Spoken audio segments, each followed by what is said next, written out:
குருப்பேட்டை திருக்குறள் பேரவை மிகச் சிறப்பாக நடத்தி கொண்டிருக்கின்ற எங்களது மண்ணின் மைந்தன் காவிய புலவர் புதுவை வெற்றிவேலனார் அவர்களுக்கான அந்த பாராட்டு விழாவை சிறப்பாக நடத்தி கொண்டிருக்கின்ற மிக ஆழமானதொரு உரையை தந்து சென்றிருக்கின்ற இந்த நிறுவன தலைவர் ஐயா அவர்களே, நான் இங்கு பேசுவதற்காக என்னை அழைத்து நீங்கள் பேச வேண்டும் என்று கேட்டுக்கொண்ட தலைவர் அவர்களே, தலைவர் திரு பாண்டியன் ஐயா அவர்களே, இங்கு வந்து பேச வேண்டி ஆனால் வராமல் கொஞ்சம் என்னை ஏமாற்றத்திற்கு உள்ளாக்கிய என்னுடைய அன்பு சகோதரர் மலர்மகன் ஐயா அவர்களே, இன்றைய கதாநாயகன் என்று சொல்லலாம், அற்புதமானதொரு காவியத்தை வழங்கி நம்மை எல்லாம் மகிழ்ச்சி கடலில் ஆழ்த்தி இருக்கின்ற புதுவை வெற்றிவேலன் ஐயா அவர்களே, இன்னும் நிறைய பேர் எல்லோருமே எனக்கு தெரிந்தவர்கள் தான். புலவர் வெற்றியழகன் ஐயா அவர்கள் போயிட்டாங்கன்னு நினைக்கிறேன். குடியாத்தம் குமரன் ஐயா அவர்கள் நான் வரும்போதே, நான் நாளை காலத்தில் 4:30 இங்கே வந்துட்டேன், வரும்போதே வந்திருந்தார்கள். சுப சந்திரசேகரன் அவர்கள் பொறியாளர், யூடியூப் சேனல் நடத்தி கொண்டிருப்பவர்கள், நான் எல்லாரும் சொல்லணும்னு நினைக்கிறேன். அல்போன்ஸ் ஐயா அவர்கள், எங்களுடைய அனைத்திந்திய தமிழ் எழுத்தாளர்கள் சங்கத்தினுடைய தலைவர், எங்கள் தந்தை மாதிரி, என்னுடைய செயலாளர் பொற்கோ அவர்களே, இன்னும் யார் பேரையும் எல்லா பேரையும் சொல்லணும்னு ஆசைப்படுறேன். ஆனால் நேரம் 20 நிமிஷம் சொல்லி நான் நினைச்சேன் மலர்மகன் ஐயா வராதனால அதையும் சேர்த்து நான் 80 நிமிஷம் பேசிக்கலாம் என்று நினைத்த போது, இல்லை உனக்கு 20 நிமிடம் தான் என்று சொல்லி எனக்கு ஒரு கால வரையறையை கொடுத்த அத்துணை பேருக்கும் என்னுடைய பணிவார்ந்த வணக்கத்தை சொல்லி என் உரைக்குள் நான் போறேன். பாராட்டுவதற்கு இப்ப யாருக்குமே மனசு வருவதில்லை. பதவி பணம் எதுவும் அதற்கு ஈடு இல்லை என்று சொல்லுவார்கள். இங்க என்னன்னா, ஒரு சங்கம் இன்னொரு சங்கத்தை அழைத்து பாராட்டுகிறது. இவங்க அவங்கள பாராட்டி இருக்கிறாங்க, அவங்க இவர்களை பாராட்டி இருக்கிறார்கள் என்று சொல்லும் போது இந்த சங்கங்களுடைய ஒற்றுமையை ரொம்ப மனமகிழ்ந்து நான் பார்த்து கொண்டிருக்கிறேன். ஏன்னா யாரும் பாராட்டுறதுக்கு முன் வருவதில்லை. மிகப்பெரிய சாதனையை யாராவது புரிந்திருந்தால் கூட அவங்களை பாராட்டி விட்டால் எங்கே அவர்கள் இன்னும் மேலே மேலே வளர்ந்து விடுவார்களோ என்ற அச்சத்தினால் பாராட்டுவதில்லை. அப்படிப்பட்ட கால சூழலில் ஒரு பாராட்டு விழாவை ஏற்படுத்தி இவ்வளவு கூட்டமோடு, அதாவது மணி ஆனாலும் கூட 6 மணிக்கு தொடங்கி இவ்வளவு நேரமும் எல்லோரும் அமர்ந்து கொண்டிருக்கிறீர்கள். அத்தனை பேரையும் பணிவாக வழங்கி இந்த காவியத்துக்குள்ள நான் கொஞ்சம் தொட்டு காமிச்சிட்டு அதுக்கப்புறமா நான் வாழ்த்து சொல்றேன். மார்ச் மாதம் என்று சொன்னாலே மகளிர் மாதம்னு சொல்லுவாங்க. சென்ற ஆண்டு மார்ச் மாதத்துல வின் தொலைக்காட்சியினுடைய நிறுவனர் விடுதலை போரில் வீராங்கனைகள் ஒரு நூலை வெளியிட்டிருந்தாங்க. அதுல ஒரு சுமார் 80 வீர பெண்களை பற்றி எழுதியிருந்தார்கள். சுதந்திர போராட்டத்தில் கலந்து கொண்ட பெண்களை பற்றி எழுதியிருந்தார்கள். அதற்கு நான் ஒரு அணிந்துரை கொடுத்திருந்தேன். அந்த வாழ்த்துறையும் என்னை பேச சொன்னார்கள். நான் அங்க இதுதான் சொன்னேன், மகளிருக்கு நீங்கள் செய்யக்கூடிய ஆகப்பெரிய பரிசு, கொடுத்திருக்கக்கூடிய ஆகப்பெரிய பரிசு எது என்றால் இந்த நூல் தான் சொன்னேன். ஏன்னா இதை விட மிகச்சிறந்த பரிசை ஒருவரும் கொடுத்து விட முடியாது. எங்களுடைய மண்ணின் மைந்தன் ஐயா புதுவை வெற்றிவேலன் அவர்கள் மார்ச் மாதத்துக்கு கூட காத்திருக்கவில்லை. அவர்கள் பிப்ரவரி 25ஆம் தேதியே உங்களுக்கு மிகச்சிறந்த ஒரு பரிசினை நாங்கள் கொடுத்து விடுகிறோம் என்று சொல்லி வேலுநாச்சியாருடைய காவியத்தை எங்களுடைய மண்ணில், இந்த மண்ணில், இந்த தமிழக மண்ணில் போராடி வெற்றி பெற்ற ஒரு பெண்மணியுடைய சிறப்பினை காவியமாக எழுதி நமக்கு தந்திருக்கிறார்கள்.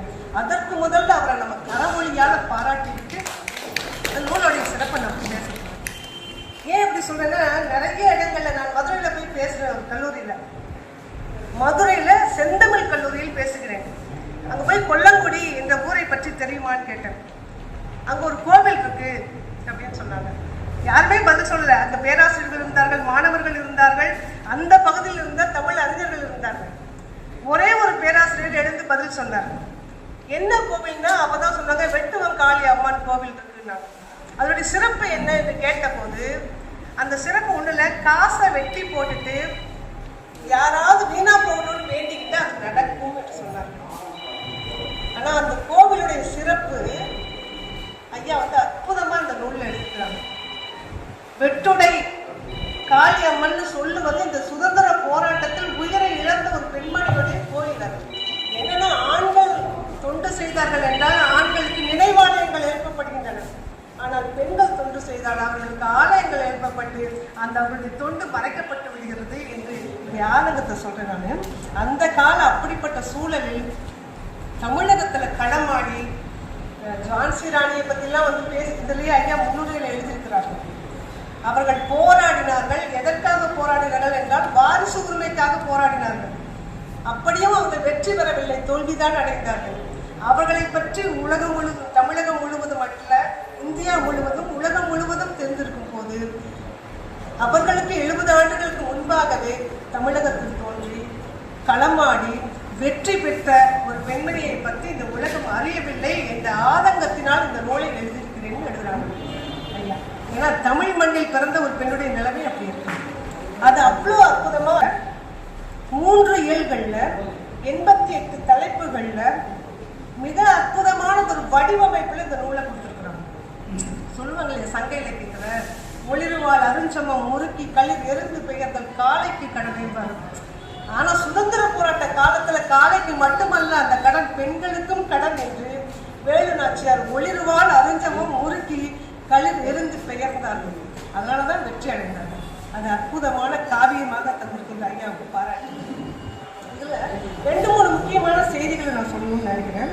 நமக்கு வேலு நாச்சியாருடைய வீரம் தெரியும். ஐயா அற்புதமா இளமையை பற்றி சொல்லிட்டு போனாங்க. இளமை காலம் அதை 3 இயல்களாக சொல்லியிருக்கிறாங்க. இளமை இயல், இல்லறவியல், அதுக்கப்புறம் போர்க்களவியல்னு சொல்றாங்க. போர்க்களம் பற்றி நம்ம அதிகமா வேலு நாச்சியாரை பத்தி கேட்டுருப்பாங்க. மொத்தமே 3 நூல்கள் தான் வந்திருக்கிறது. என்றாலும் கூட வேலு நாச்சியார்னு சொன்னாலே நமக்கு அந்த குதிரை மேல உட்கார்ந்துருப்பாங்க, கையில வாழ் வைத்திருப்பாங்க, அந்த வீர பெண்மணி என்ற அந்த அடையாளம் தான் நமக்கு தெரியும். ஆனால் வேலு நாச்சியாருடைய இளமை பருவத்தை அவ்வளவு அழகா எடுத்துக்கிறாங்க.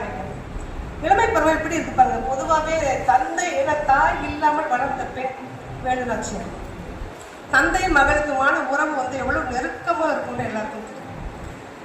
அப்பாவுக்கு மகள் தான் செல்லமா இருப்பான், அம்மாவுக்கு மகன் தான் செல்லமாக இருப்பான். அது பொதுவாக பார்த்தீங்கன்னா குழந்தைகளை நம்ம எடுத்து தழுவும் போது குழந்தைகளுக்கு இன்பம் இல்லை. நம்ம முரட்டுத்தனமான கையை போட்டு அதை தட்டி கொடுக்கும்போது பாவம், அது கஷ்டப்பட்டு தூங்கும். ஆனா அந்த குழந்தையை நாம் தழுவும் போது நமக்கு தான் அது இன்பம்னு அனுபவிச்சு சொல்லலாம். பாரதியும் சரி, திருவள்ளுவரும் சரி. பாரதி சொல்லுவார் இல்லையா, உன்னை தழுவிடலோ கண்ணம்மா உண்மத்தம் ஆகுதுப்பாரு.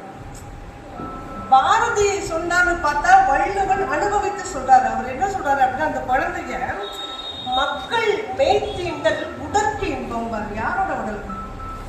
நம் உடலுக்கு இன்பம். அந்த குழந்தையுடைய அந்த பட்டு போன்ற மேனியை தழுவும் போது அது நம்முடைய உடலுக்கு இன்பம். அந்த இன்பத்தை வேலு நாச்சியார் அவருடைய தந்தையாருக்கு கொடுத்திருக்கிறார். அத ஐயாவுடைய வார்த்தைகள்ல நீங்க கேளுங்க. தென்னை இளம் குருத்து போல விரல்கள் பத்தும். அந்த வார்த்தையில் சொன்னதான் நமக்கு சரியா இருக்கும். நான் சும்மா சொல்லிட்டு போயிட்டு அது உங்களுக்கு வந்து ஆர்வம் வராது படிக்கிறது. தென்னை இளம் குருத்து போல விரல்கள் பத்தும், தீண்டுகின்ற பொழுதெல்லாம் மெய் சிலிர்க்கும். தென்னை இளம் குருத்து போல விரல்கள் பத்தும், தீண்டுகின்ற பொழுதெல்லாம் மெய் சிலிர்க்கும். புன்னகையில் நம்மை வீழ்த்தி வெற்றி கொள்வாள், புறமுதுகில் குதிரை ஏறி பயணம் செய்வோம். பொதுவா அப்பா முதுகுல ஏறி நம்ம விளையாடுறத என்னன்னு சொல்லுவோம்? யானை ஏற்றம்னு தான் சொல்லுவோம். ஆனா அம்பார் யானை அப்படின்னு சொல்லிதான் விளையாடி பழக்கம். ஆனா இவர் அந்த பழக்கத்தை மாற்றி குதிரை ஏற்றம் என்று எழுதிவிட்டார். ஏன்? அதுதான் இலக்கியத்தினுடைய உத்தி. பிற்காலத்துல அந்த பெண் குதிரை வீராங்கனையாக வருவாள் என்பதை இலக்கியத்துல முன்னாடியே சொல்ல வேண்டிய அந்த உத்தியை கையில் எடுத்து புறமுதுகில் குதிரை ஏறி பயணம் செய்வாள் எழுதுறாரு. கண் சிமிட்டி கையசைத்து மெல்ல வந்து கால் கொலுசு தாளமிட நடனமாடி மன்னர்த்தம் மடித வந்து மகிழ வைத்து மாலை இளம் தென்றலாக தழுவி கொள்வார். குழந்தை அப்படியே தென்றல் மாதிரி அவங்க அப்பாவை தழுவுவாங்க. அப்படி அந்த மழலை பருவத்தை சொல்லிட்டே வரும்போது நமக்கு பாரதி ராஜா படம் பார்த்துருக்கோம். முதல்ல அரங்கத்துல இருந்த கேமராவை கிராமத்துக்கு கொண்டு போனவர் பாரதி ராஜா. அது வரைக்கும் நீங்க பாத்தீங்கன்னா எல்லாமே ஸ்டுடியோல தான் ஷூட்டிங் நடந்துட்டு இருக்கும். அப்படி கிராமத்துக்கு ஒரு எழுத்துல நம்ம அழைத்து கொண்டு போக முடியுமா அப்படின்னு கேட்டா முடியவே முடியாதுன்னு நம்ம நினைக்கிறோம். இவர் என்ன சொல்றாரு, எழுத்துல கொண்டு போனா உரைநடை கூட இல்லை, புது கவிதை கூட இல்லை, மரபு கவிதையை என்னால் உங்களை கிராமத்திற்கு அழைத்து கொண்டு போக முடியும், சில காட்சிகளை உங்கள் கண்ணில் கொண்டு வந்து காட்ட முடியும்னு சொல்றாரு. நான் படிச்சுட்டு அப்படியே அந்த இடத்துல எப்படி ஒரு இப்படிலாம் யோசிக்கிறாரு. நம்ம பூ பெய்தல்ங்கிற ஒரு செய்தியை நம்ம கேட்டுருக்கோம். கிராமங்கள்ல பூ பெய்யும் போது அந்த குழந்தைகள் வேலுநாச்சியாரை பத்தி எழுதுறாரு. வேலுநாச்சியார் தன் தோழிகளோடு போய் விளையாடிட்டு இருக்கிறாங்க. இது பெண்களுக்கு ரொம்ப முக்கியமான இடம். இவ்வளவு ஒரு உணர்வோடு எழுத முடியுமா என்று நான் சிந்தித்து பார்த்தேன். பெண்கள் படிக்க வேண்டிய இடம் கூட. அவர் வேலுநாச்சியார் தன்னுடைய தோழிமார்களோட போய் விளையாடிட்டு இருக்காங்க. 4 பேரோட விளையாடி கொண்டிருக்கும் போதே அவளுக்கு ஏதோ தோணுது, ஒரு வயிற்று வழியை வளரான். இந்த தோழிகள் எல்லாரும் கூட்டிட்டு வந்து பாட்டிக்கிட்ட, தாய் இல்லை அந்த பெண்ணுக்கு, பாட்டியிடம் கொண்டு வந்து அவளை நிறுத்துகிறார்கள். பாட்டி கண்டுபிடிக்கிறா, சரி இவன் பூப்படைந்துட்டான்னு. அப்ப பாட்டி வடை சுட்டுட்டு இருப்பாங்க. வடை சுட்டு இருக்கும்போது அந்த வடையை ஒன்றை எடுத்து அந்த பெண்ணுக்கு, அந்த வேலு நாச்சியாருக்கு ஊட்டி விட்டு தன் மகன் கிட்ட போறாங்க. மகன்கிட்ட போயிட்டு சொல்றாங்க, அப்பா மகள் பூப்படைந்துட்டான். இதெல்லாம் மரபு கல்வியில வருது, நீங்க படிக்கணும், நான் சொல்ல மாட்டேன். அந்த வடையை ஊட்டிட்டு சொல்றாரு, நீ இந்த மாதிரி பூப்படைந்துட்டாப்பான்னு. உடனே நாம என்ன செய்வோம், என் மகளை பார்ப்பதற்கு தானே அவர் ஓடுவாரு. ஓடல, அவர் உடனே தன் தாயின் பாதத்தில் விழுந்து வணங்குகிறார். எவ்வளவு பெரிய பண்பாடு பாருங்க. ஒரு நல்ல செய்தியை சொல்லும் போது தாயிடம் ஆசை பெற வேண்டும் என்ற ஒரு பண்பாட்டை அதை காட்டுறாரு. வணங்கிட்டு அதன் பிறகு போய் தன் பெண்ணை பார்க்கிறாள். அதுக்கப்புறம் அந்த பெண்ணை அவ உடனே காலில் விழுந்து வணங்குறான். வணங்கினதுக்கு அப்புறம் பேசிக்கிறாங்க அம்மாவும் மகனும். இப்ப மாமன் கிட்ட சொல்றது, தாய் மாமன் குச்சு கட்டணும். கிராமத்து வழக்கம் குச்சு கட்டி அந்த மாமன் வந்துதான் அந்த ஓலையெல்லாம் போட்டு குச்சு கட்டுறாங்க. அந்த இடத்த எழுதுறாரு பாருங்க. நானெல்லாம் குச்சு கட்டுறத பார்த்ததில்லை. நான் பார்த்ததே பாரதராஜா படத்துலதான். அதுல பாத்தீங்கன்னா அந்த ஓட்டையெல்லாம் வச்சு கட்டியிருப்பாங்க. அதுல போய் பாண்டியராஜன் நினைக்கிறேன், பாண்டியன் வேட்டி எட்டி பார்த்து பாடிட்டு இருப்பாரு. அந்த காட்சி அப்படி கொண்டு வராங்க. நீங்க படிச்சீங்கன்னா ஏற்றிருப்பீங்க. தாய்மாமன் நீண்ட பாட்டு, நான் 4 வரி மட்டும் சொல்றேன். தாய்மாமன் தங்கதுரை வந்து நின்று, தாய்மாமன் வந்துட்டான் சொன்ன உடனே, தாய்மாமன் தங்கதுரை வந்து நின்று தன்னக்கா தன் மகளை பார்த்த போது வாய்த்திரவா வளர்ந்தையாக நாச்சு நின்றான். அந்த குழந்தை வெட்கப்பட்டு அப்படி இருந்துச்சு. வெட்கம் ஒரு பக்கம், அந்த மன உணர்வுகளை அவ்வளவு அழகெடுக்கிறாரு. வெட்கம் ஒரு பக்கம், அந்த உடல் வேதனை ஒரு பக்கம், மனசுல இருக்கக்கூடிய அந்த தயக்கம், இது எல்லாத்தையும் அற்புதமாக எழுதக்கூடிய இடமாக அதை பார்க்கிறோம். வாய்த்திரவா மடந்தையாக நாச்சு நின்றாள். வந்த மாமன் தென்னை மரம் ஏறி நின்று, அது மேலே ஏறி காய்ந்த ஓலை தென்னை ஓலை புறத்தே தள்ளி, காய்ந்த ஓலையெல்லாம் தள்ளி விட்டுட்டான். தள்ளிட்டு கரும் பச்சை இள ஓலை வெட்டி பின்ன, அதை வெட்டி அவன் பின்னிட்டு இருக்கான். பின்னும் போது தாய் குலத்து மங்கையர்கள் குலவை போட, அவர் பின்ன ஆரம்பிக்கிறாரு. எங்க மங்கையர்கள் எல்லாம் குலவை போடுறாங்க. உங்களுக்குள்ள அந்த காட்சி வந்திருக்கும்னு நினைக்கிறேன். தாய் குலத்து மங்கையர்கள் குலவை போட தாய்மாமன் தொடங்கி விட்டார் குச்சு வேலை. தென்னையில மரத்தோலை தட்டி கட்டி தேன்மொழியால் நாச்சியாருக்கு குச்சு கட்டி முன்வாசல் தெற்கு வாசல் திறந்து வைத்து, முன்வாசலும் அந்த வாசல் திறந்து வச்சிருக்காங்க. அதாவது அந்த பொண்ணு மட்டும் உள்ள போகிற மாதிரி, அவனுக்கு வேண்டிய உணவு மட்டும் கொடுக்குற மாதிரி ஒரு சின்ன வாசலை வச்சிருக்காங்க. படத்துல பார்த்து சொல்றேன். முன்வாசல் தெற்கு வாசல் திறந்து வைத்து முகம் பார்த்து பேசுவதற்கு வழிகள் செய்து, சின்ன சின்ன ஓட்டைகள் இருக்கும். அந்த ஓட்டையை பார்த்து தான் தோழிகள்லாம் பேசிட்டு இருப்பாங்க. அன்புமையில் ஆனமலை உள்ளே வைத்து அடை காக்கும் கோழி போல பாதுகாத்து அன்னமலின் தோழிகளை துணைக்கு வைத்து, கூடவே தோழிமார்கள் உட்கார்ந்துருப்பாங்க. ஆனதெல்லாம் செய்து விட்டார் மாமா வீட்டார். அது இன்னொரு இடத்துல சொல்லுவாரு, தோழிகள்லாம் குத்த வச்சு உட்கார்ந்துருந்தாங்க அப்படின்னு. அதை படிக்க நேரம் இல்லை. அவ்வளோ அற்புதமான அந்த காட்சியை சொல்லிக்கிட்டே வரும்போது ஐயா ரொம்ப அற்புதமா சொன்னாங்க. இலக்கிய அரங்கம், அதாவது ஒரு பெண் நடனம் ஆடுவதை நம்ம பார்த்துருக்கோம். நடனத்தை அரங்கேற்றுவார்கள், பாட்டை அரங்கேற்றுவார்கள். ஆனா அவள் இலக்கியம் கற்ற உடனே அதை அரங்கேற்றுவார்களா என்பதை நம்ம முதல்ல படிக்கிறோம். அதை அரங்கேற்றும் காதையாக எழுதுறாரு. அது எப்படி எழுதுறாருன்னா, அந்த ஆசிரியர் கேட்கிறாரு அந்த வேலுநாச்சியாருடைய தந்தை கிட்ட, மாதிரி நாட்டியத்தை அரங்கேற்றின நாள் சித்ரா பௌர்ணமி நாள், அந்த நாள்ல இவளுடைய இலக்கியத்தை நம்ம அரங்கேற்றுவோம்னு கேட்கிறாரு. கேட்ட உடனே அவர்கள் சரின்னு சொல்றாங்க.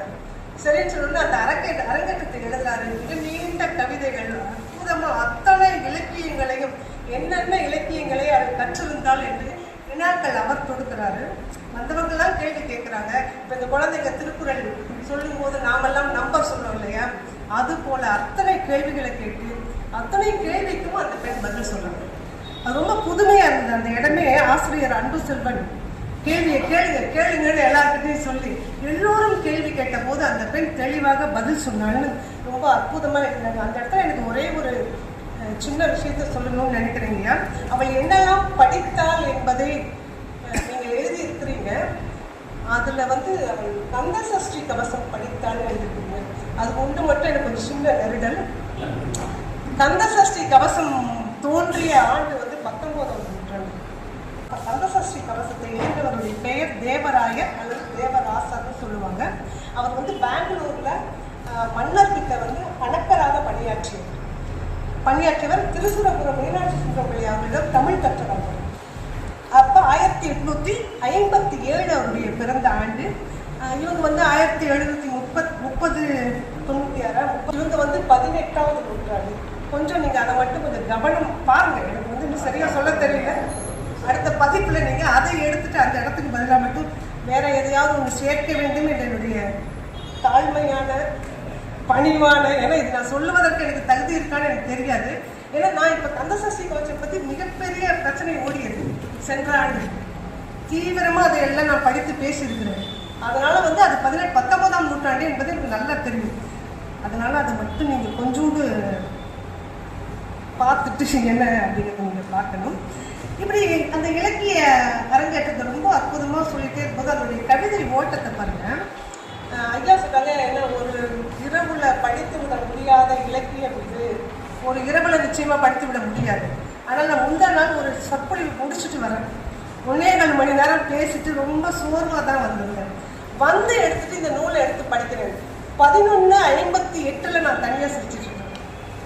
இரவு 11:58 மணி நான் தனியாக சிரித்துக் கொண்டிருக்கிறேன். அந்த களவை பத்தி ஐயா சொல்லிட்டு போனாங்க. காதல் எப்படி திருச்செந்தூர் முருகன் கோவிலில் வேலு நாச்சியாரும் முத்துவடுகரும் சந்தித்த இடம். சந்தித்து அங்கே காதல் கொள்கிறார்கள் சொல்லி சொன்னாங்க. ஐயா வந்து களவை சூப்பராக சொல்லிட்டு போனாங்க தலைவர் அவர்கள் பேசும்போது. அதில் இவர் எழுதுறாரு, முருகன் நிற்கிறான் சிலையா, முருகன் சிலையா நிற்கிறான். பக்கத்துல வள்ளியும் தெய்வ யானையும் இருக்கிறாங்க. இதுல முதல்ல வேலுநாச்சி முத்துவடுகரை பார்த்துடுறாங்க. பார்த்த பிறகு அவங்க கண் மூடி சாமி கும்பிட்டு இருக்கிறாங்க. இப்ப முத்துவடுகர் வேலுநாச்சியை பார்க்கிறாங்க. பார்த்த பிறகு இவங்க 2 பேருடைய பார்வையும் கலக்கின்றன. இதுதான் இலக்கிய உத்தி. கண்ணோடு கண்ணினை நோக்கத்தின் வாய்ச்சொற்கள் என்ன பயனும் இல்லை. 2 பேருடைய கண்ணும் பார்க்குது. இத முருகன் பார்க்கிறாருன்னு எழுதுறாரு. சிரிப்பு வர மாதிரி அதான் ராத்திரி 11:58 நான் சிரிச்சுட்டு உட்காந்துருக்கேன். அது எழுதாரு, கருவிழிகள் நாள்விழிகள் கலந்து நோக்க. அதுவும் திருச்செந்தூர் முருகன் கோவிலுக்குள்ள கருவிழிகள் நாள்விழிகள் கலந்து நோக்க, கலவையில் கலந்து விட்டார் தெய்வம் பார்க்க. முருகன் பார்க்க இவங்க கலவையில் இருக்கிறாங்கன்னு சொல்லி எழுதும்போது ரொம்ப அற்புதமா இருந்தது. அந்த பாடல் முழுவதும் நீங்க படிச்சீங்கன்னா அது ரொம்ப நல்லா இருக்கும். ஏன்னா அது முருகன்ல இருந்து கொண்டு வராரு. முருகன் சொல்லியா இருக்கிறான் என்று சொல்லி இலக்கியத்துடைய உத்தி அதுதாங்க. ரொம்ப மென்மையா கொண்டு போய் ரொம்ப மகிழ்வா நம்முடைய இதயத்தை கொண்டு போய் கடைசியில ஒரு கனமான முடிவை கொடுப்பதுதான் சிலப்பதிகாரம். அப்படித்தான் இருந்தது. அவர் அவ்வளோ அற்புதமா மனைவியை பாராட்டி பேசி எல்லாம் பண்ணி கடைசியில விட்டுட்டு போயிருந்தாங்க. அப்படியான ஒரு உத்தியை இந்த இலக்கியமும் அழகா சொல்லிட்டே இருக்கு. சொல்லாட்சியை வந்து கண்டிப்பா சொல்லியே ஆகணும். சில இடங்கள்ல வந்து அவ்வளோ அழகான சொல்லாட்சி இருக்கும். அந்த காதல் பற்றி சொல்லிட்டல. இப்ப தெய்வம் பார்த்துட்டு இருக்கிறாரு, இவங்க 2 பேரும் காதலித்தாங்க. அதுக்கப்புறம் எழுதுறாரு, கால் பதித்து திருக்கோயில் வாசல் சுற்றி. இந்த காதலர்கள் எப்பவுமே யார் நம்மளை பார்க்கறாங்கன்னு பார்ப்பாங்க. யாரும் பார்க்கலன்னா 2 பேரும் பார்த்துக்குவாங்க. கொஞ்ச நாளாவது அப்படி இருக்க வேண்டும் இல்லையா, ஒரு கட்டாயம் இருக்குல்ல. அதன் பிறகு காதல் வெளியில தெரிஞ்சிடும். அதன் பிறகு வேற வழி இல்லை. இப்ப இதை என்ன பண்றாலாமோ எல்லாத்தையும் சுத்தி பார்க்கிறான். கால் பதித்து திருக்கோயில் வாசல் சுற்றி கை வீசி உவகையுடன் வந்த மங்கை வேல்விழியால் அளவெடுத்தால் நடந்தோர் தன்னை யாரெல்லாம் நடக்கிறாங்க என்று அவள் பார்த்தால், பார்த்த போது இவன் என்னாச்சுன்னா விழி வலைக்குள் சிக்குண்டார் வடுகநாதன். அவள் பார்த்த அந்த விழிக்குள்ள வடுகநாதன் சிக்கு கொண்டார். அந்த காதலுடைய சொல்லாட்சி அவ்வளோ அழகா அந்த இயல் முழுவதும் அவ்வளோ நல்லா இருக்கு. அதை சொல்லிட்டே வரும்போது அடுத்தது வடுகநாதன் இறந்துருவாரு. ஆங்கிலேயர்கள் சுட்டு கொண்டுடுவாங்க. இறந்த பிறகு அந்த ஒப்பாறை காட்சியிலே நீதி அரசர் சுரேஷ்குமார் அவர்கள் அந்த நூலை வெளியிடும் போது அவ்வளவு அற்புதமாக பேசினார். அதனால நான் அதை விட்டுறேன்.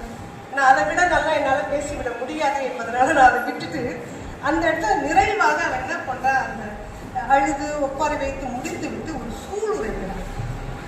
எல்லாரும் வந்து உடன்கட்டை ஏறி இறந்து விடுவார்கள். ஆனா நான் உடன்கட்டை ஏற மாட்டேன்.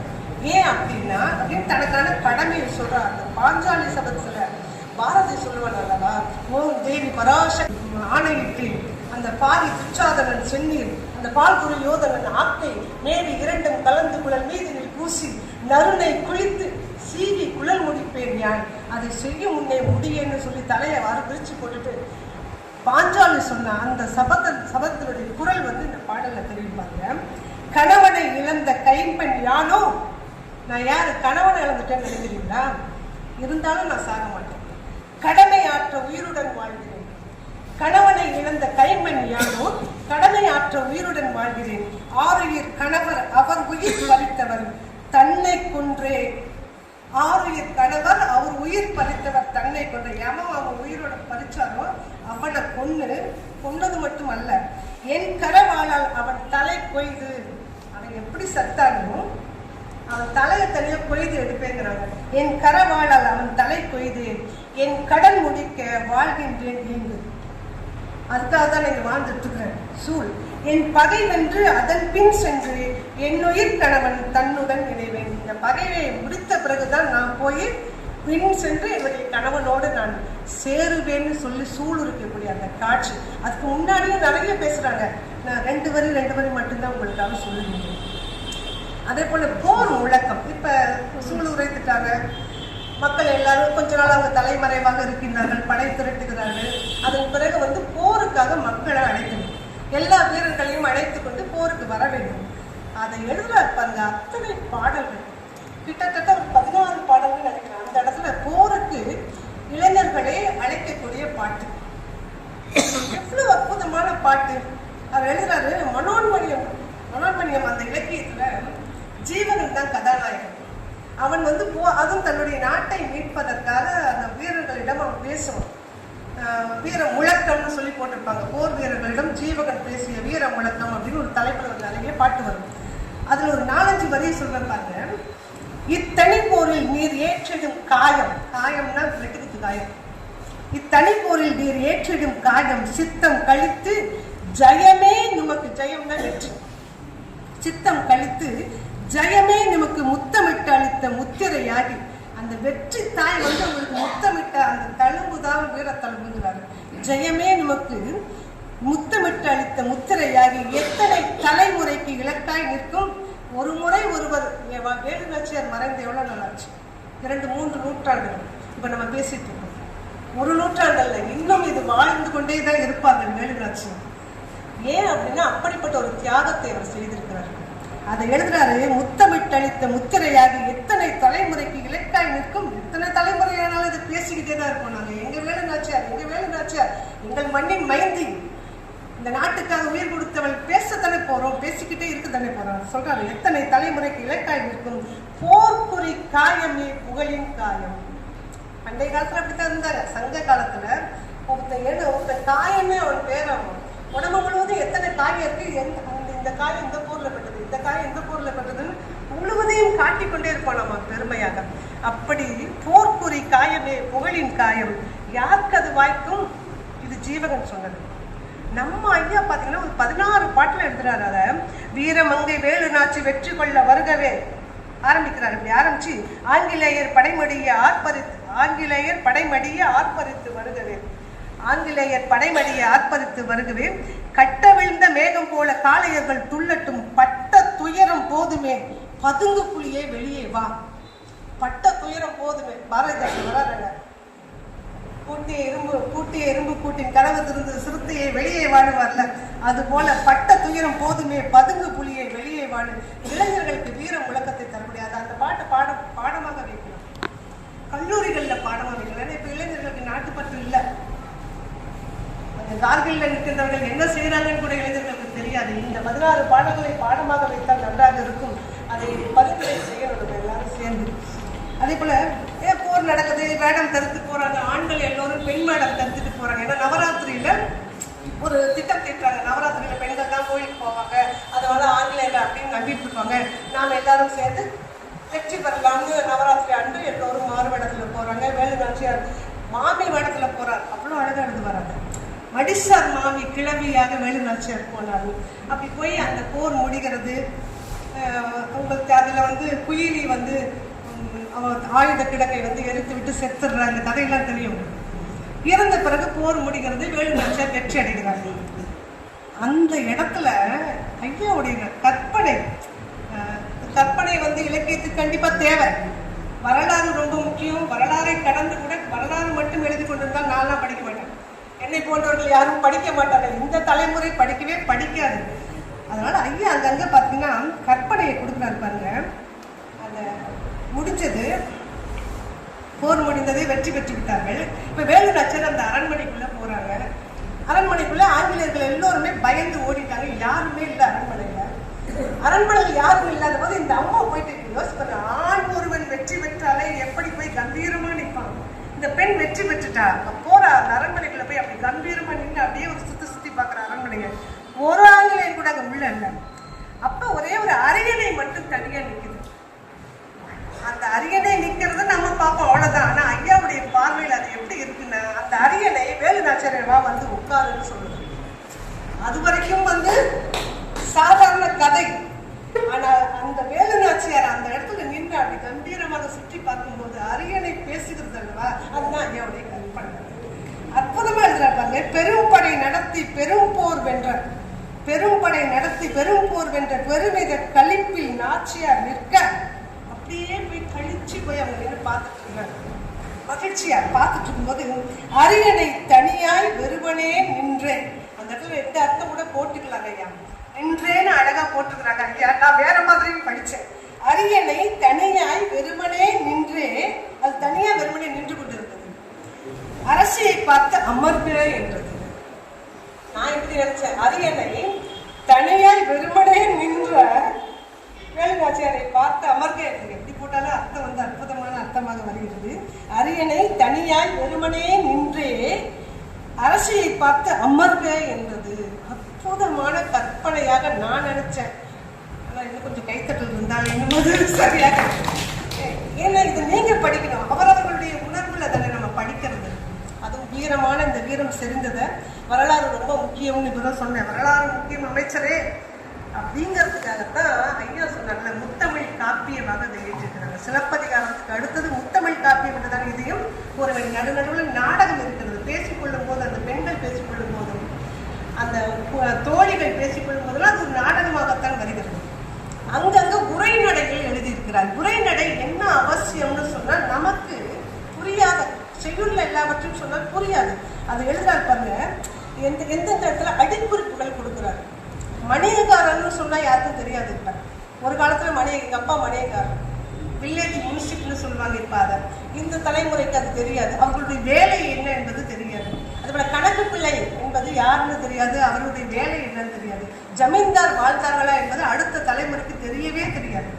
அதையெல்லாம் அடிக்குறிப்புல கொடுத்து எவ்வளவு ராமநாதபுரத்துடைய பாளையங்கள் மொத்தம் 16ங்கிறாரு. அது அடிக்குறிப்புல தனியாக கொடுத்துறாரு. மரக்குளத்தினுடைய பிரிவு 7ங்கிறாரு. அதை தனியாக அடிக்குறிப்பு கொடுக்குறாரு.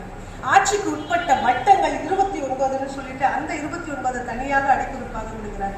நம்ம மாதிரி என்னை மாதிரி வரலாறு தெரியாதவர்களுக்கு வரலாறையும் கொடுக்கக்கூடிய ஒரு காப்பியமாக இந்த காப்பியத்தை நான் பார்த்தேன். அதே போல அந்த ஜமீன் யாரு, அவருடைய வேலை என்ன, எப்படி எல்லாம் அந்த மணியக்காரர் எப்படி வசூலிப்பார், அந்த வசூலித்த தொகையை கணக்குக்குள்ளே எப்படி கணக்கு வைப்பார் என்பதை ரொம்ப அழகா ஒரு அடிக்குறிப்புல எல்லாம் அழகா கொடுத்துருந்தாங்க. இதை படிச்சுட்டே வரும்போது நான் ஒரே ஒரு ஐயா திருக்குறள் கருத்துன்னு சொன்னாங்க.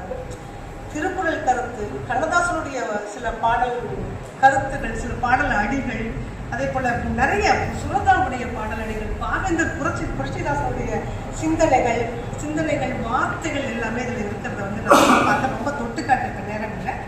திருக்குறள் கருத்துக்கு மட்டும் ஒன்று சொல்லிடுறேன். ஐயா காதலை பற்றி சொல்லிட்டு போனாங்கல்ல தலைவர் அவர்கள், கண்ணோடு கண்ணிலே நோக்கோக்கின்னு சொன்னாங்கல்ல, தன்னோய்க்கு தானே மருந்து என்பதுதான் திருக்குறள். காதல் ஒருத்தருக்கு வந்தாச்சுன்னா வேற எந்த மருந்தாலையும் அந்த காதல் நோயை தீர்த்து விடவே முடியாது. அந்த ஆள் வந்தா தான் முடியும். ஒரு பெண்ணுக்கு காதல் நோய் வந்தாச்சுன்னா அந்த ஆள் வந்தா தான் முடியும். இல்லை ஒரு ஆணுக்கு காதல் நோய் வந்தாச்சுன்னா அந்த பெண் வந்தால் தான் அந்த காதல் நோய்க்கு மருந்து. அதை ரொம்ப அழகா எழுதுறாரு பாருங்க. அதுதான் திருவள்ளுவர் சொல்றாரு, தன்னோய்க்கு தானே மருந்து. இங்க ஐயா சொல்றாரு, காதல் என்னும் நோய் தீர மருந்தும் உண்டு. காதல் என்னும் நோய் தீர மருந்தும் உண்டு. காதலன் தான் அம்மருந்தே அறிய வேண்டும். காதலன் தான் அம்மா. அப்படியே திருக்குறள் தான். ஆனா நமக்கு தெளிவாக தெரியாதவங்களுக்கு தெரிஞ்சுக்கிற மாதிரி மருந்து. நான் ஒரு கட்டுரை எழுதியிருந்தேன், காவல் வரைக்கும் கண் கண்ட மருந்து பூதத்துல.